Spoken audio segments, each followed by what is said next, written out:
Assalamualaikum warahmatullahi wabarakatuh. Waalaikumsalam warahmatullahi wabarakatuh. Bismillahirrahmanirrahim. Walhamdulillah wassalatu wassalamu ala Rasulillah la haula wala quwata illa billah. Ma'badu. Qala rabbi shrah li sadri wa yassir li amri wahlul 'uqdatam min lisani yafqahu qawli. Qalu subhanaka la ilma lana illa ma 'allamtana innaka antal alimul hakim. Yang kami hormati pengurus Masjid Al-Barakah beserta jajarannya, orang tua kami, Bapak Ibu, hadirin hadirat yang insyaallah dirahmati oleh Allah Subhanahu wa taala. Kembali bersyukur kita kepada Allah Subhanahu wa taala dengan melafazkan hamdalah bersama alhamdulillahirabbil alamin.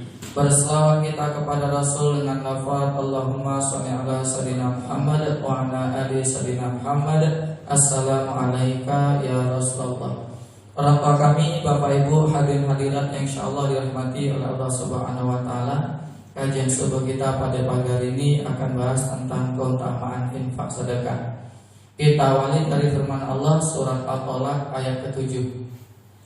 A'udzu billahi minasy syaithanir rajim. Bismillahirrahmanirrahim. Liyunfiq zu sa'atin min sa'atihi wa man qudira 'alaihi rizquhu falyunfiq mimma ataahu Allah. La yukallifullahu nafsan illa ma ataaha. Sayaj'alullahu ba'da usri yusra. Kata Allah, liyunfiq zu sa'atin min sa'ati.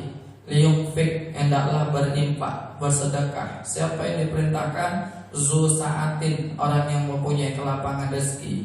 Min sa'atihi, dari kelapangannya. Ketika orang punya kelapangan rezeki, kelapangan harta, itu disuruh berinfak, disuruh bersedekah. Tapi kalau rezekinya banyak, hartanya banyak, yang disuruh gak hanya infak, gak sedekah, tapi apa yang diperintahkan? Yaitu mengeluarkan zakatnya, Bapak Ibu.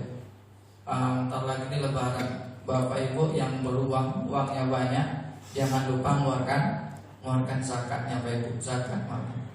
Kata sahabat Abu Bakar, orang kaya yang tidak berzakat itu lebih parah daripada maling, Bapak Ibu. Saya ulang, ini keras sekali kata-katanya. Orang kaya yang tidak berzakat lebih parah daripada maling. Kenapa gitu, Ustaz? Karena maling tuh kalau mau nyuri, cari orang kaya atau orang miskin? Orang kaya.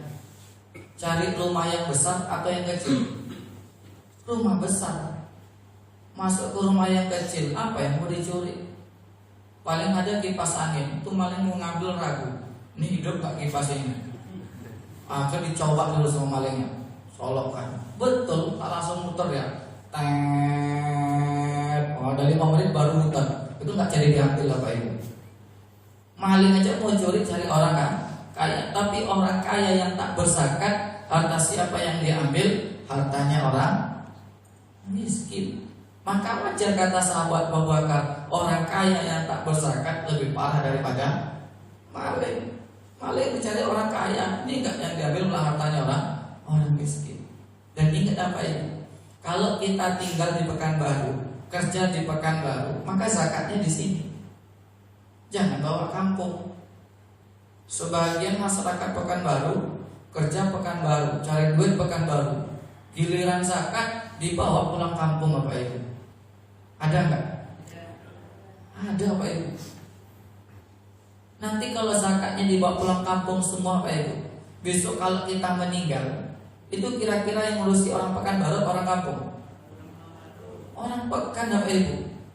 Kan gak mungkin wasiat sama anak-anaknya, besok kalau mak meninggal, bapak meninggal, karena zakatnya selalu bawa pulang kampung, suruh orang kampung ngurus mak yang sebapak ya. Oh iyalah, pas meninggal dikasih kabar orang kampung, mau pergi ke sini, kena longsor di Sumbar, tak bisa lewat jalannya. Tak bisa sampai Pekanbaru. Kita tinggal di Pekanbaru yang ngurus orang Pekan. Karena kejadian kayak gini, Pak Ibu. Suatu ketika saya mau ceramah, Ustadznya pesan yang tinggal di masjid tersebut, Ustadz tolong singgung masalah zakat Ustadz, suruh orang di zakat di sini. Nah begitu, nah di sini Pak Ustadz orang kaya, ditunjuk rumahnya, itu Pak Ustadz rumahnya besar, tingkat lantai 3. Tapi kalau zakat tak pernah di sini Pak Ustadz, bawa pulang kampung terus. Akhirnya ketika meninggal Pak Ustadz, males kami ngurus jenazahnya. Bapak Ibu, kesel pengurus masjidnya, gara-gara apa? Zakatnya nggak pernah ke masjid, bawa kampung semuanya. Kalau nggak mikir dosa Pak Ustadz, kan biarkan aja tuh Pak Ustadz. Allah, untung masih sadar pengurusnya. Kalau nggak, kan bisa aja waktu meninggal, kalau pergi kemana kayak ada urusan apa, kan bisa aja Pak Ibu. Baru dia bingung nyari siapa untuk mimpin mandikan, siapa mimpin untuk ngapakan. Berat Pak Ibu. Untuk pengurusnya sadar. Maksudnya nggak tega-tega kali Pak Ibu. Ya Allah Rabbi. Makanya kalau mau bawa pulang kampung, jangan bawa semuanya Pak. Paling nggak 50% taruh masjid, 50% taruh baru bawa pulang kampung. Jangan bawa pulang semuanya. Karena kita tinggal dan lebih afdol itu kita di mana tempat kita tinggal, di mana kita kerja. Kalau zakat mal itu ukurannya Pak Ibu. Kalau tiap bulan punya penghasilan 5.240.000, itu ukurannya itu. Ini saya dapatkan dari ketua anggota Basnas, ketua IPMI Kota Pekanbaru Sadi Azhar. Kata beliau kalau ada penghasilan sebulan 5.240.000, maka zakatnya 131.000. Kalikan akan di berapa? Gabungkan penghasilan suami istri. Ustadz yang dizakatkan zakat gaji pokok aja atau bersama tunjangannya? Bersama tunjangannya Pak Ibu. Tunjang sana, tunjang sini, itu keluarkan zakatnya. Karena di Indonesia ini yang besar itu bukan gaji pokok, tapi ingat Pak Ibu. Kemarin ada wakil bupati Indramayu, Lukman Hakim, Indramayu kok Jawa Barat lah, mundurkan diri dia. Apa kata dia? Tunjangan uang makan sebulan itu 100 juta. Wah, uang makan wakil bupati. Kira-kira kalau 100 juta untuk makan, itu makannya apa Pak Ibu? Kerja nggak kerja, tetap masuk tunjangannya. Belum tunjangan apa, transportnya lagi, kunjungan segala macam. Ya salah. Kalau gajinya besarnya, nggak besar, paling 5 juta, 6 juta Pak Ibu ya. Paling besar 10 juta. Tapi tunjangannya, itu yang besar. Maka tunjangannya keluarkan. Kalau penghasilan 5.240.000, keluarkan pelipatan ke atasnya. Ada tunjangan ini, tunjangan ini, itu semua juga dikeluarkan. Dan yakinlah Pak Ibu, harta yang waktunya keluar, kalau nggak dikeluarkan, harta yang waktunya dizakatkan, kok nggak dizakatkan, nanti akan keluar dengan caranya tersendiri ya Pak Ibu. Ini yang paling gawat. Udah waktunya keluar, nggak dikeluarkan, keluar dengan cara sendiri. Dan nanti anaknya sakit, istrinya sakit gantian terus. Ada aja bikin uang keluar ke Pak Ibu. Bahkan saya ada ngajar-ngaji itu, saya betul yakin ada 2 tempat. Yang satu orang itu kerjaannya tukang ngutip sampah, tapi gajinya besar, 8 juta sampai 10 juta. Kalau 8 juta sampai 10 juta, ada sampahnya Pak Ibu. Maka ada zakatnya. Jadi ketika saya ngajar-ngaji itu saya perhatikan, bapaknya sering mendapat musibah. Naik becanya terbalik, padahal Pak lubang sedikit aja. Ngutip sampah digigit tawon sampai bungkak-bungkak. Baru sekali itu saya lihat orang gigit tawon sampai bengkak-bengkak apa itu. Karena saya datang, saya tanya, Pak, mohon maaf mau tanya. Iya Ustaz, Bapak ada nggak mengeluarkan zakat? Itu loh Pak Ustaz, udah berapa bulan ini nggak ada mengeluarkan zakat Pak Ustaz. Allah. Kalau Bapak ingin selesai masalah ini, musibah ini, keluarkan zakatnya. Harta yang waktunya keluar nggak dikeluarkan, keluar dengan cara tersendiri. Ada satu tempat lagi ngajar juga, saya ngaji. Suaminya pegawai, istrinya pegawai. Itu saya perhatikan anaknya itu kalau sakit itu ada aja gantian. Pokok bikin uang keluar itu ada, saya perhatikan. Main bola, ketendang kakinya, ada kesleo, dah pijat. Main-main lari-lari, dah jatuh kesleo lagi. Ada aja itu musibah itu. Akhirnya saya tanya, Pak, Bu, mohon maaf, ada Bapak itu mengeluarkan zakat? Saya kalau zakat nggak ada Pak Ustaz. Cuman kalau ada orang datang ke kantor minta sumbangan, itu saya kasih Pak Ustaz. Terus zakat sama infak itu beda. Zakat hukumnya wajib, infak sunnah. Yang wajib dulu dikeluarkan baru yang sunnah apa itu. Harga saya bilang, mau sekarang keluarkan Bu. Dia minimal 5.240.000, keluarkan 131.000. Boleh langsung dikasihkan kepada fakir miskinnya atau kepada ambil zakat. Kalau malas, kalau di masjid ada kotak infak, biasanya ada fakir miskin, anak yatim, masjid, pembangunan, itu yang boleh dimasukkan ke fakir miskin. Kadang-kadang gini Pak Ibu, mengeluarkan zakat setahun sekali itu berat. Kalau penghasilan 5.240.000, maka zakatnya 130.000 aja. Maka kali setahun kali 12, itu udah 1 juta berapa itu? 200 harus 1,5. Mau mengeluarkan 1,5 kalau nggak biasa, itu demam panas apa Ibu? Apalagi mikir lebaran, 1.500.000 belikan seragam, tuh dapat 1 seragam nih. Semuanya pakai 1 keluarga, ini berat. Maka supaya tak berat, tiap bulan keluarkan. Kalau susah nyari orang, ada masjid itu, ada kotak fakir miskin, masukkan itu. Tapi niatkan buat zakat apa? Ini zakat saya maksud. Karena besok ujung-ujungnya juga akan diberikan pada orang fakir miskin Pak Ibu. Orang tua kami, Bapak Ibu, hadirin-hadirin yang Allah dirahmati oleh Allah Subhanahu wa taala. Harta yang waktunya keluar nggak dikeluarkan, nanti keluar dengan caranya tersendiri. Bahkan sekarang tuh Bapak Ibu ada suatu penyakit, saya lupa nama bahasa medisnya itu. Dia macam kena penyakit stroke, macam terkena paru-paru, tapi ketika di ronsen itu semuanya normal. Itu kalau penyakitnya seperti itu, obatnya nggak lain, itu keluarkan zakatnya, keluarkan sedekahnya Pak Ibu. Ada kisah nyata seorang ustadz punya jamaah. Jadi jamaahnya itu orang kaya, kena penyakit yang saya sebutkan tadi, kayak kena jantung, nggak paru-paru. Padahal ketika di ronsen itu sehat. Akhirnya sama ustadz tadi ditanya dokternya, jadi kalau kayak gitu obatnya apa? Bawa ke luar negeri. Habis biaya berapa? Kurang lebih 1,3 M. Oh iya. Akhirnya sama ustadz ini datang di rumah ibu tersebut. Memang betul-betul kaya Pak Ibu. Dari tasnya itu nampak tas orang kaya.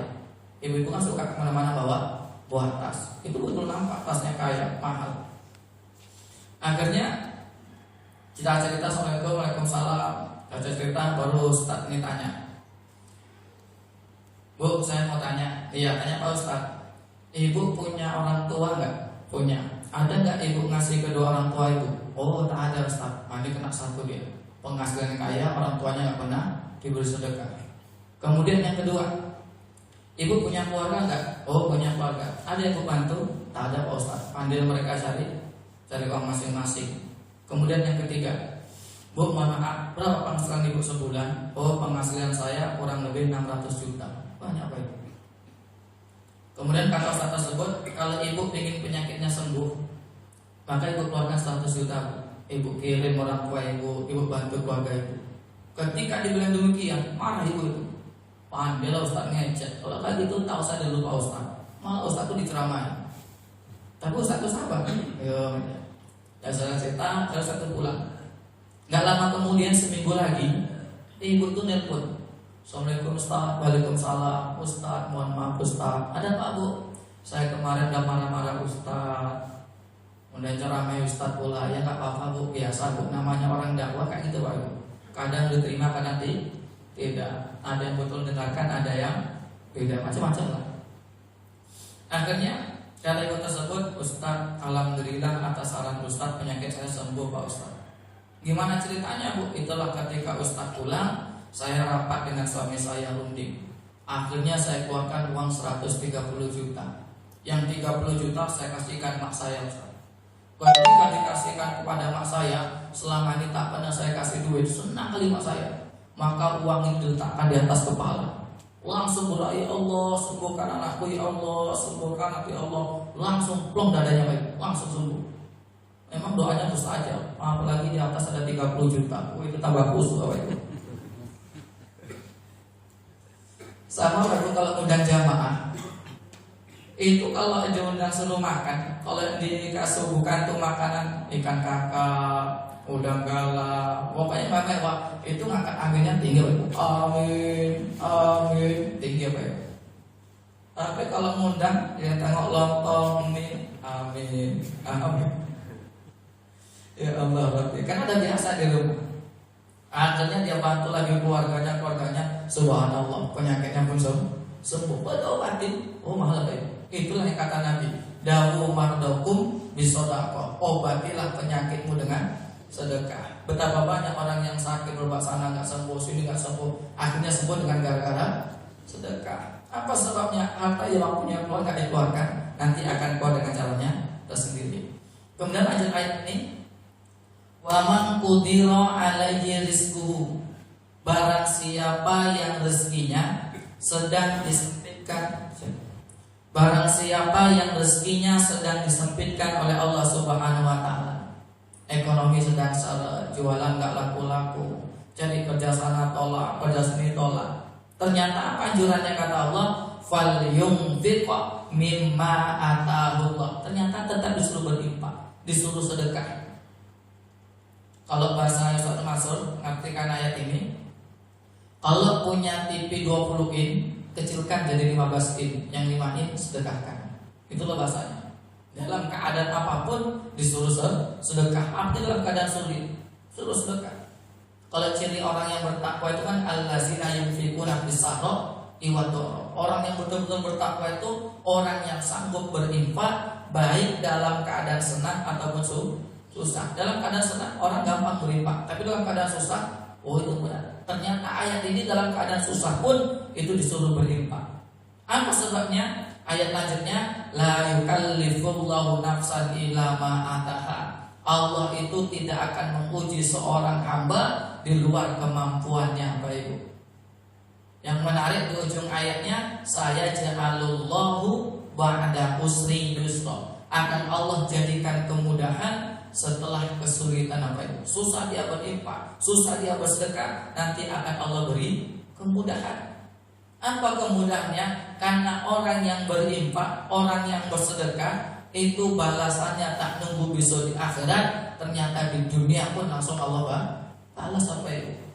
Dan orang berinfak sedekah itu minimal Allah balas 10 kali lipat, bahkan sampai 700 kali lipat, bahkan tak terhingga, apa itu. Contoh, ada seorang guru TK datang ke rumah Ustaz Yusuf Mansur. Dokter, assalamualaikum. Waalaikumsalam. Masuk Bu, masuk. Dia cerita, baru dia bilang, Ustaz, mohon maaf, ada apa? Saya kesini mau minta amalan. Amalan apa? Pingin naik gaji. Berapa gajimu sekarang? 150.000. Guru TK. Guru TK anak gaji bukan ada yang besar. Paling besar 500.000 seperti saya. Istri saya dulu guru TK, gaji 300.000. Jadi kepala sekolah baru 500.000.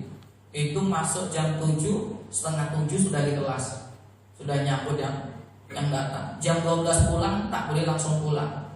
Bikin dulu segala macam tugas-tugas buat besok ngajar. Berat apa ya? Gaji paling besar 500.000. Kecuali di TK-TK pembina negeri, itu baru agak lumayan. Kalau enggak, Allah habis sholat. Akhirnya kata Ustaz masuk tadi, gaji sekarang berapa? 150.000. Pingin naik berapa? Pingin naik 450.000. Kok sedikit kali naiknya? Ya lah Ustaz, orang kepala sekolahnya 450.000, tak mungkin saya bisa lebih. Oh iyalah. Yaudah, kalau ingin naik gaji, maka amalan pertamanya sholat tahajud, sholat malam. Itu aja Ustaz? Enggak, ada tambahannya lagi. Apa Ustaz? Bapak Ibu jangan lupa sedekah. Kira-kira menurut Bapak Ibu, kalau gaji per bulan 150.000, anak gadis suruh infak, suruh sedekah, berapa infak sedekahnya Pak Ibu? 10.000 ya. Itu berat apa Ibu? Ustaz gimana mau sedekah? Beli make up kadang nggak cukup. Tapi guru TK ini luar biasa, dasar apa Ibu? Apa katanya? Ustaz, untuk ngiringi riyadhah saya sholat tahajud, maka semua gaji saya sedekahkan Pak Ustaz. Akhir sedekahkan. Malam sholat tahajud, pas gajian sedekahkan semuanya. Itu berat apa Ibu? Tapi dia masih ikut orang tuanya, makanya gaji semua sedekahkan. Besok kemudian ke bulan kedua, malam sholat tahajud, pokok gajinya sedekahkan semuanya. Kemudian bulan ketiga dia datang lagi ke rumah Ustaz Mansur. Tadi datang yang pertama nggak ada bapak-bapak, tapi datang yang kedua nih, senyumnya lebar, bawa anggur, apel, jeruk, gula, kopi. Apa kata Ustaz Yusuf Mansur? Kayaknya yang punya cita-cita sudah terkabul. Mohon maaf Pak Ustaz, saya punya cita-cita kagak terkabul. Loh kok bisa? Bisa Pak Ustaz, karena saya ingin naik gaji dari 150.000 menjadi 450.000. Terus sekarang ternyata gaji saya Pak Ustaz bukan 450.000 tapi menjadi 3.500.000. Allah. Loh kok bisa gajinya jadi 3.500.000? Bisa Pak Ustaz, karena bulan ketiga saya nikah dapat suami gajinya 3 juta. Oh, ternyata bulan ketiga nikah dapat suami gajinya 3 juta. Langsung yang 500.000 dari mana? Kebetulan Pak Ustaz, tempat saya ngajar TK itu yang punya mertua saya. Akhirnya saya disuruh jadi kepala sekolah, maka gajinya saya bulatkan menjadi 500.000. Gaji pokok saya 500.000 tambah gaji tambahan 3 juta, maka menjadi 3.500.000. Keren apa itu? Ustaz, apakah itu nggak kebetulan? Tidak Pak Ibu. Ada pembenaran dari Qur'annya.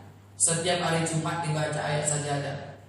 Tatajafa junubuhum 'anil madaji yad'una rabbahum khawfan wa tama'an wa mimma razaqnahum yunfiqun fala ta'lamu nafsum ma ukhfiya lahum min qurrati a'yun jazaa'an bima kanu ya'malun.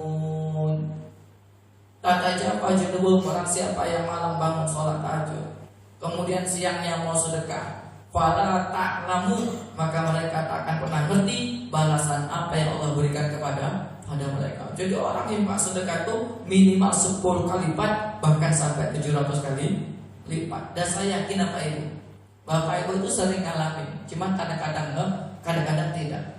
Saya berapa kali sering ngalamin kayak gitu, betul yakin. Suatu ketika pergi ceramah di belakang MP, ternyata situ ustadznya ada 2. Satu saya, satu lagi Ustadz Ferry Ham yang sudah meninggal, Allah maghfirlahu wa rahimahu wa wa'fu anhu. Ustadz paling bagat di Pekanbaru itu, tak ada takut-takutnya. Bilang betul-betul salah, tak ada takutnya. Kata Ustadz lain, beliau itu udah putus urat takutnya, tak ada takutnya. Nyampaikan terang-terang aja. Pokoknya belak-belakan aja, dan orang Jawa bilang. Jadi sampai sana saya datang, Ustadz itu datang. Akhirnya karena beliau senior, saya pun tak berani maju pada beliau. Akhirnya beliau maju. Selesai ceramah, setelah kasar, kemudian saya pulang dipanggil sama pengurus. Tadi ketika Kota Impak lewat ceramah itu saya masukkan 10.000. Kemudian selesai ceramah, sholat isya, saya mau pulang dipanggil, Ustadz tunggu bentar Pak Ustadz. Ada apa Pak? Ini ada uang minyak Pak Ustadz. Gak salah Pak, saya kan gak ceramah. Gak apa-apa Ustadz, gak ada doa rezeki. Ya karena dipaksa, saya terima Pak Ibu. Akhirnya ditanya sama pengurus, Ustadz tadi kesini siapa yang nelpon? Yang nelpon Bapak ini. Oh ya Ustadz, mohon maaf, kami di masjid ini 2 orang sama-sama nyari Ustadz. Oh gitu, ya gak apa-apa Pak, makasih Pak ya, saya pulang. Berasa singgah ke MDA, berapa dikasih uang pungut, uang minyak. Padahal gak ceramah Pak Ibu. Akhirnya saya tengok dikasih 100.000. Langsung saya nyesel, kenapa tadi impaknya 10.000? Coba kalau impaknya 20.000, pasti uang minyaknya 200.000. Itu minimal 10 kali lipat Bapak Ibu. Bapak Ibu kadang-kadang itu ngalamin, tapi kadang-kadang enggak. Pas sholat Jumat impak 1.000, itu yang paling lezat. Selesai sholat Jumat diajak kawan, bro, mana kita makan dulu di Ampera. Dan langsung makan Ampera. Itu aja balasan sedekah Pak Ibu. Ngapa di Ampera? Karena sedekahnya 1.000. Coba sedekahnya 5.000, oh itu di Putih Buana Pak Ibu, tak di Ampera. Cuman kadang-kadang orang enggak sadar Pak Ibu. Padahal kalau Allah yang berjanji, itu tak pernah ingkar janji. Innaka la tukhliful mi'ad. Allah tak pernah ingkar janji kalau kita berinfak sedekah itu akan dibalas oleh Allah Subhanahu wa ta'ala. Kemudian sekarang Bapak Ibu, kalau kita mau sedekah, kira-kira sedekah apa yang paling besar pahalanya? Ada yang ngerti? Mungkin bangun pesantren Ustaz, bangun musola, bangun apa lagi? Panti asuhan, itu besar pahalanya Pak Ibu. tapi ada lebih besar pahalanya daripada itu. Ada suatu ketika sahabat Nabi tanya kepada Rasul, "Ya Rasulullah, ayu shadaqati a'zamu ajran?" Sedekah apakah yang paling besar pahalanya? Qala, Nabi pun menjawab, "Anta shaddaqa wa anta shahihun." Engkau bersedekah ketika engkau dalam keadaan sehat, Bapak Ibu. Jadi sedekah yang paling besar pahalanya ketika sedekah dalam keadaan sehat. Ngapa dalam keadaan sehat itu kok besar pahalanya, Ustaz? Karena dalam keadaan sehat itu keinginannya masih tinggi, ya Pak Ibu. Contoh, ada bapak umur 40 tahun ke bawah dapat warisan tanah, kemudian dijual laku 1 M.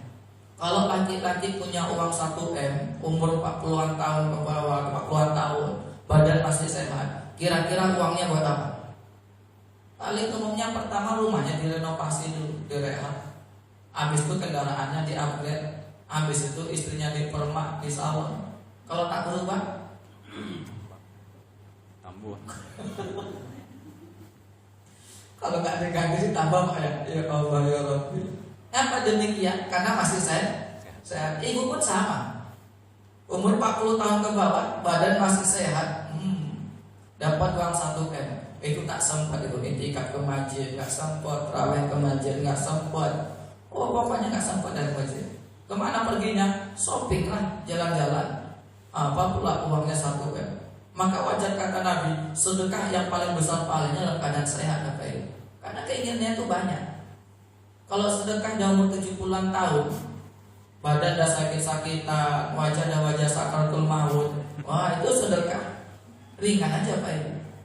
Umur 70 tahun badan sakit-sakitan, tanahnya baru laku dijual, dapat 1 M. Kira-kira uangnya buat apa? Paling pertama berobat, habis itu bangun pesantren, bangun masjid, karena sadar udah mau mati. Tapi kalau masih sehat, itu keinginannya pasti tinggi, Pak Ibu. Punya rumah 1, pengen nambah 1 lagi. Punya mobil 1, pengen nambah lagi. Itu keinginan tinggi. Apa sebabnya? Karena masih sehat. Maka wajar kata Nabi, sedekah yang paling besar pahalanya ketika sedekah dalam keadaan sehat.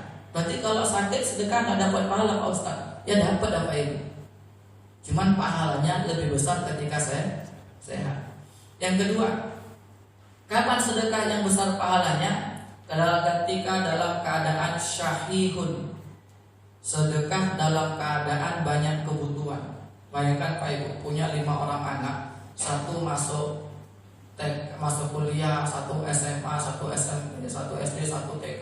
Itu butuh biaya banyak. Disuruh berinfak, suruh sedekah, itu berat, Bapak Ibu. Tapi kalau mampu, itu dapat pahala yang besar. Kemudian yang ketiga, taksyal fakro. Ketika takut pikir, jualan tak laku-laku, takut di PAW, takut di PHK, itu mau berimpak berat, Bapak Ibu. Tapi kalau mampu, maka itu mendapatkan pahala yang besar, Bapak Ibu. Kemudian yang keempat, wa ta'amulu ghina. Ketika pingin kaya, Bapak Ibu. Orang pingin kaya itu tiap bulan dia nabung 1 juta, 2 juta, 3 juta dia tabung. Saking pinginnya punya tabungan, punya simpenan di bank, pokok tiap bulan dia nabung, Pak Ibu. Makannya pun diirit-irit. Cukup makannya pakai sambal sama kecap, sambal sama tahu, pakai saus bening. Tak pernah makan yang mewah. Karena ada orang tipe-tipe kayak gitu. Yang penting punya tabungan. Ketika sudah numpuk tabungannya, Pak Ibu, kemudian ada yang telepon, "Bang, tolong Bang, ini mau bayar SPP kuliah. Kalau nggak nanti DDO, tak bisa ikut ujian." Itu berat, Pak Ibu. "Bang, tolong Bang, ini ada istriku mau lahiran di rumah sakit, ada duit." Itu berat, Pak Ibu. Tapi kalau mampu, itu baru mendapatkan pahala yang besar, Pak Ibu. Makanya adalah Islam itu diajarkan sedekah itu nggak langsung yang besar, tapi dimulai dari yang kecil, Pak Ibu.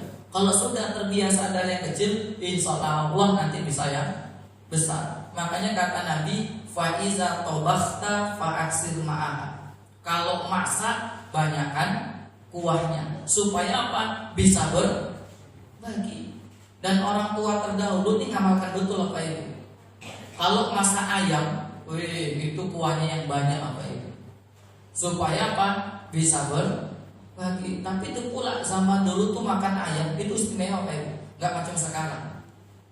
Ingat saya tuh makan ayam itu kalau udah 3 posisi aja. Yang pertama nunggu anaknya sakit, itu baru makan ayam. Nah, mau makan apa? Makan ayam, baru potong ayamnya. Kalau sehat itu nggak ditawari di depan Bapak Ibu. Yang kedua kapan makan ayam? Ketika ayamnya kena sakaratul maut. Wah, tahu Bapak Ibu ya? Kena penyakit aratan. Udah gini kayak mau mati. Itu pun kadang nggak langsung dipotong. Jadi ini ada jagung, kasih minyak makan, kasih bawang, kasih makan ayamnya menato sembuh, kasih makan. Ternyata sembuh, ya salah, nggak jadi motong ayam. Itu zaman dulu Bapak Ibu. Ketiga kapan makan ayam? Kalau mau puasa atau pas ada orang meninggal, itu baru makan apa itu. Tapi jelas ketika masak itu banyakkan kuahnya supaya apa? Bisa berbagi, bisa bersedekah, dimulai dari yang kecil. Bahkan nanti ngajarkan ittaqun naro walau bisyikit tamro. Jaga dirimu dengan api neraka walaupun dengan setengah biji kurma. Ini subhanallah. Orang yang terbiasa infak dari yang kecil, insya Allah terbiasa yang besar. Tapi kalau nggak pernah infak dari yang kecil, itu yang besar itu mudah ada Pak Ibu. Pas kota infak lewat, sudah siapkan di rumah nih. Ini 50.000, ini 10.000 atau 5.000. Nanti rencana memasukkan kota infak itu yang 5.000. Tapi apa yang terjadi ketika kota infak? Dia agak ngantuk.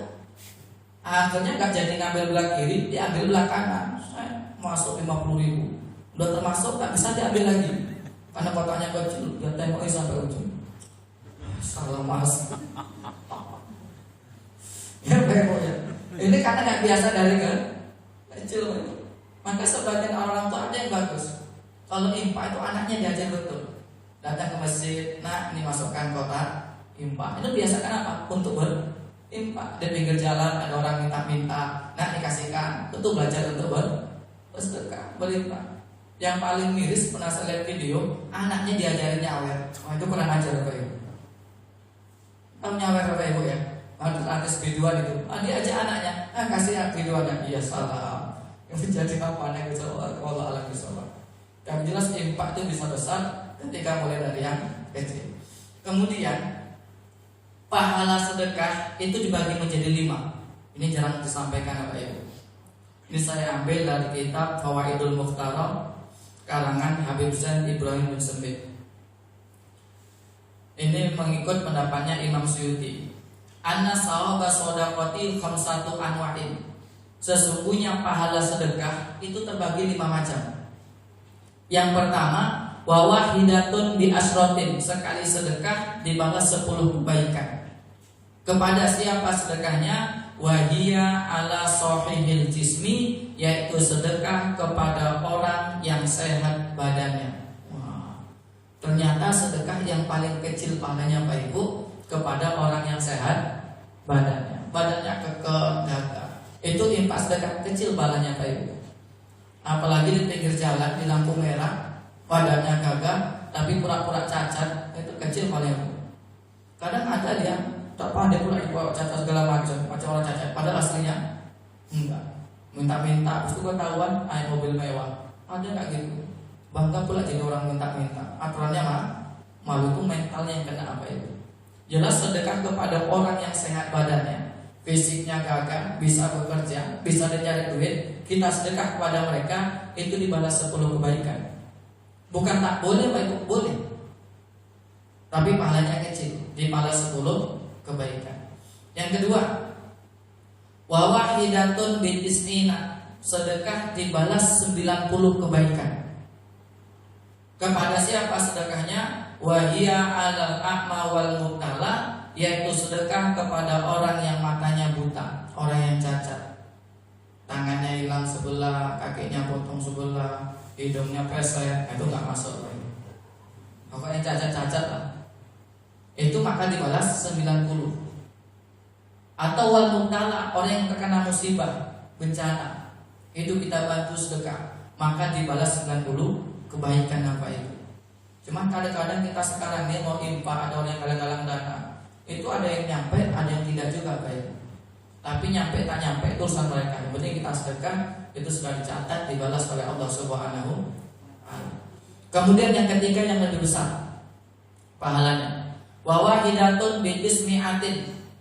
Sekali sedekah dibalas 900.000, seperti dibalas 900 kebaikan. Kepada siapa sedekahnya? Wahia ala zi qorobatin muhtajin, sedekah kepada keluarga yang membutuhkan. Membantu keluarga, membantu ya kerabat kita yang lagi susah, lagi butuhkan, itu besar pahalanya Pak Ibu. Dibalas 900 kebaikan. Ustadz, kami tak bisa bantu, bisanya ngutangin. Dapat pahala enggak? Oh, jangan salah Pak Ibu. Pahala sedekah sama ngutangin, kira-kira lebih besar mana? Lebih besar menghutangi Pak Ibu. Apa sebabnya? Kalau orang menghutangin sama berinfak, itu kebanyakan jumlahnya lebih besar mana? Menghutangin. Kan nggak mungkin orang utang sama kita, Pak utangnya 10.000, ngapa dihutangin? Cukup dikasih selesai. Biasanya orang itu kalau hutang jumlahnya pasti lebih besar Pak Ibu. Maka pahalanya lebih besar. Kemudian yang kedua, orang itu kalau menghutangin cobaannya besar Pak Ibu. Apa cobaan pertama? Kadang ada orang yang semangat di dalam berhutang tapi sabar dalam membayar. Itu paling berat Pak Ibu. Kalau ngutang, oh semangat, tapi kalau bayar semangat di dalam berhutang, sabar dalam membayar. Itu berat Pak Ibu. Dan ini gak hanya orang awam, Ustaz pun sama juga Pak Ibu. Tapi gak semuanya lah. Tapi ada kayak gitu. Saya beli kitab ini sama ongkirnya kurang lebih 100.000. Jadi ada kawan tertarik sama kitab saya ini, akhirnya dia beli tapi ngutang. Sampai setahun baru kemarin dibayar. Ya salah. Agak ada hati juga kalau Ustaz ngutang. Kadang ada yang tepat, ada yang tidak. Walaupun nggak semuanya baik. Dan jelas utang nggak gitu. Ada orang yang semangat berhutang tapi sabar dalam membayar. Sekiranya ya, salah. Bahkan kemarin yang paling miris diberi yang nagih itu dibunuh. Ya salah. Makanya itu kalau ngutangi orang, kalau nagih bersihku, nggak usah ditagih. Kalau tak bisa ikhlaskan, ya udah besok nagih di akhirat. Tapi kalau bisa ikhlaskan, itu lebih besar pahalanya. Atau kalau enggak, itu zakatkan kepada dia. Nampak dia orangnya soleh, orangnya baik, ekonomi susah, hutangnya nggak bayar, telepon kasih tahu, Pak, Bu, hutangnya nggak usah dibayar, itu zakat saya dan buat ibu, mudah-mudahan bermanfaat. Cuma besok kalau utang diingat Bu ya bayar, jangan nunggu dizakatkan dulu. Wah, ya Allah ya Rabbi. Ini supaya apa? Nggak ingat kita. Karena kalau ada orang utang sama kita, walaupun 200.000, 300.000, itu kalau belum dibayar, itu ingat terus apa itu? Supaya lupa, itu ikhlaskan. Kalau enggak, zakatkan kepada orang tersebut. Kemudian yang keempat, sedekah dibalas 100.000. Wa wahidatun bimi'ati alfin. Sedekah dibalas 100.000. Kepada siapa sedekahnya? Wahia alal abwani, sedekah kepada kedua orang tua. Subhanallah. Jadi pahala yang besar itu sedekah kepada siapa? Sedekah kepada orang tua. Kalau orang tua kita mohon maaf ekonomi lebih susah, soalnya susah itu bukan sedekah lagi, memang wajib harus dibantu. Sama pahalanya tetap lebih besar Bapak Ibu. Tapi dari 4 ini ada yang urusan yang kelima. Ini agak berat saya nyampaikan Bapak Ibu, tapi saya sampaikan itu mudah-mudahan bermanfaat. Wa wahidatun bi ismi'ati alfin, sedekah dibalas 900.000 kebaikan. Kepada siapa sedekahnya? Wahia ala alimin au faqihin, sedekah kepada orang alim, kepada faqih, kepada ustaz. Itu besar pahalanya Bapak Ibu. Makanya saya bilang berat juga nyampaikan yang terakhir ini. Ya saja. Kadang-kadang zaman tak ngerti ya Pak Ibu. Ya Allah Akbar. Mantap lah ustaznya dikasih banyak-banyak. Kayak anda ustaznya, karena itu pahalanya yang paling besar itu. Kalau bisa ustaznya itu harus bahagia. Ustaz imam kita diumrohkan, belikan mobil, itu semangat. Besar pahalanya Pak Ibu. Besar. Nggak sebagian di masjid ada yang sadar kayak gitu Pak.